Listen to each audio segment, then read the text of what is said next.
Hi, I'm Nicole. Hi, I'm Ben. Hi, I'm Ruby. I'm Campbell. I'm Charlotte. Hey, this is my speech number 4, my persuasive speech about standardized tests. Do standardized tests measure students' true potential or just their memorization skills and how well they can take a test? By the end of my speech, listeners will understand why students K through 12 should not have standardized tests as a way to measure their true potential, and we should switch to an alternative option. My credibility is I've been taking standardized tests since about elementary school, middle school, and high school, starting with MAPS tests and then NSCAS and now the ACT. So I know just as much about how standardized tests affect students as any high schooler would.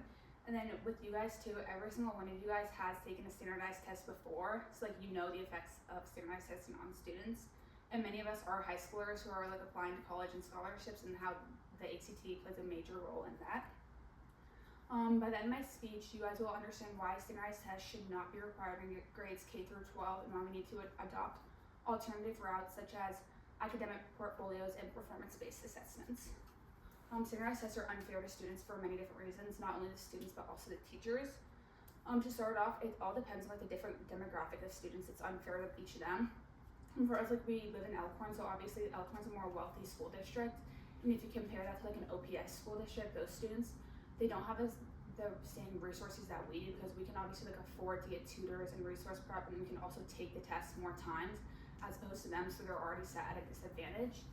And aside from that, it's also just unfair to the individual student, because with us, it's not accurate to base your entire like potential as a student on one test. For example, I have an ACT of a 27, and I have like my class rank is like 120 something. I have my cumulative GPA was a 4.0, but then one of my friends, she has a GPA of like a 4.3, class rank of like high mid 20s, but since she also got a 27 on the ACT, so it's not an accurate representation. Show that like even though like during high school she was like far more consistent than I was, but we're still graded on the same level just because we got the same ACT score, because she had like one off test.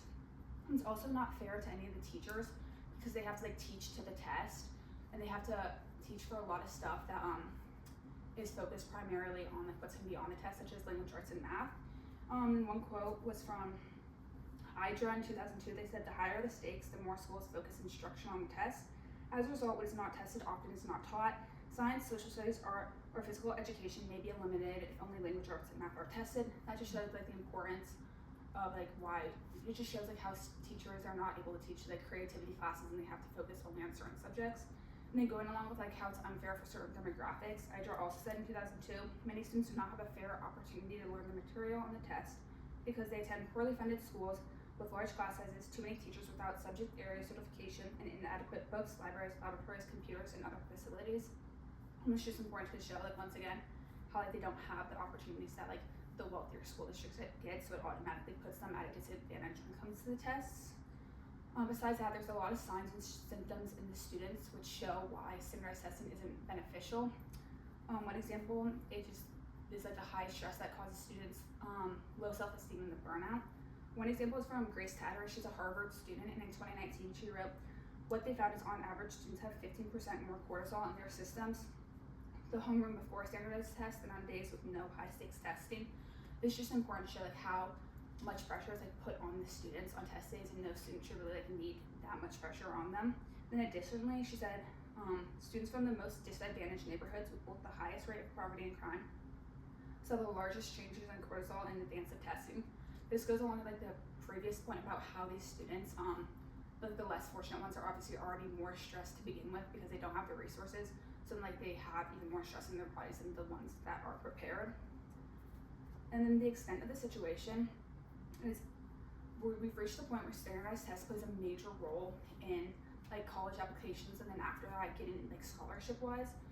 And Jessica Weaver said about the GMAT test in 2025, which is for business school. She said, "In a realistic situation, you'd never be trapped in a room without resources.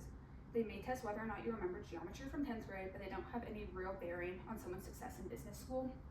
This is super important because like it goes to show, like take for example, like there's one if you're majoring like fine arts or something, and there's one really good school with a good program for that. Like first you have to get in and then get scholarship opportunities. But if it's all based like around your ACT to get in, where like she said, like you're being judged based on like what you can do with like 10th grade geometry, it's just like not important for what you're going to be learning in the future. Just shows how like even this test has such a big impact on your future, but many students, like what's on the test, they're never going to need to know for the future. And then there are many solutions though to like fix this. One solution is that standardized tests. One solution would be, instead of standardized tests, we use academic portfolios or performance-based assessments. Molly Malinowski, she's a first grade teacher, and in 2023 she said standardized tests don't allow choice because it's one size fits all. Students may have the knowledge but may not be able to show what they know and understand this test. They can demonstrate that in PBA. So what performance-based assessments are, it's tests, but instead of like memorization, you show like collaboration, problem solving, and critical thinking in more like real life scenarios. So it helps to prepare you more for the future, and then it demonstrates more like application instead of just memorization. And then with the portfolios, what it is, it combines like a bunch of like projects, essays, speeches, tests, and like awards for and everything, and puts it into like one big portfolio from their whole high school career and sends that off to colleges instead of just focusing on like standardized tests just at one specific point.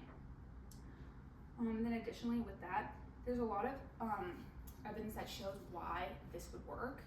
One example is Rafe Wally. He's in 2024, he works for the Department of Education. He said overall portfolio assessment was found to be a much more appropriate method of assessing university students in exams. It's just important to show that like it can happen, like it can work. You can use portfolios instead of standardized testing as a way to judge the students. There are many steps though that we would have to take to like get the change from standardized testing to like portfolios and PBAs. The first thing that would have to happen is a switch from like state and federal laws to be reduced. So one example is called ESSA. It stands for Every Student Succeeds Act. It was implemented in like December 10th, 2015, and it replaced the No Student Left Behind Act. So what it does is it gives more power to the states for testing, so like they can decide how much time should be focused on it. And like going along with that, with limiting the time for standardized testing, it gives the teachers more time. It like helps with the teacher problem of them not being able to teach certain subjects such as language arts, math, language arts, and then like social studies classes. Because now if there's limited time for standardized testing, they can focus their attention more on offering students like those classes instead of just math and language arts. And then the cost and time of it, the cost, you'd have to buy licenses for the portfolios to show that like they're legit and credible. The time, it would take longer to grade them because instead of a computer grading them, it'd be an actual human judging them. But there's another example of where it worked is in the New York Performance Standards Consortium.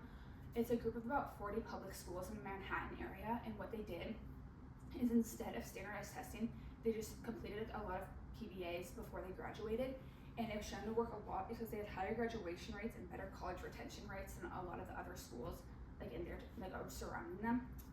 And overall, this just shows how standardized testing is not beneficial to students, and we should make the switch to portfolios and performance-based assessments. True light lies not only in the shadow of a single test score, but in the light of individuals' growth and creativity.